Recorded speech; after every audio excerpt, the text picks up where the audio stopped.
महाराष्ट्रात भाजपला जेमतेम 4 ते 6 जागा तर केंद्रात भाजपला जेमतेम 190 ते 200 जागेवर समाधान मानावे लागणार आहे, असे विश्वसनीय सूत्रांनी दिलेल्या माहितीनुसार समजतंय. राज्य सरकार विरोधी लाटेमुळे दादा व शिंदेच्या पक्षाला राज्यातून 0 जागांचा अंदाज आहे. याचे कारण शेतमालाला भाव नाही तर खते औषधांच्या किमती वाढल्याने सर्व जाती धर्मातील शेतकरी वर्गात संताप व्यक्त केला जातोय. त्यामध्ये सर्वात मोठा विषय म्हणजे मराठा आरक्षण, धनगर आरक्षण हे आहेत. तर बेरोजगारी, महागाईमुळे मराठा समाजातील युवक आणि तरुणांमध्ये संताप व्यक्त केला जात आहे. ईडीचा गैरवापर करून अनेक नेत्यांना तुरुंगात दाबून ठेवले व विविध राजकीय पक्षांचे तुकडे करून चिन्हांसह राजकीय पक्ष पळवल्याने केंद्रातील भाजप सरकार लोकशाही संपवत असल्याचे उच्च विद्या विभूषित व पदवीधर युवकांमध्ये बोलले जात आहे.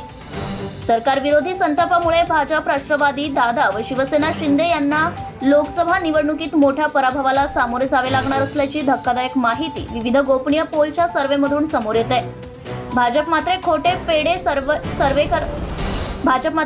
पेड सर्वे करत असल्याचेही मत या विविध सर्वेत जनतेने ZTV महाराष्ट्र न्यूजशी बोलताना व्यक्त केले. Subscribe now and press the bell icon. Never miss an update.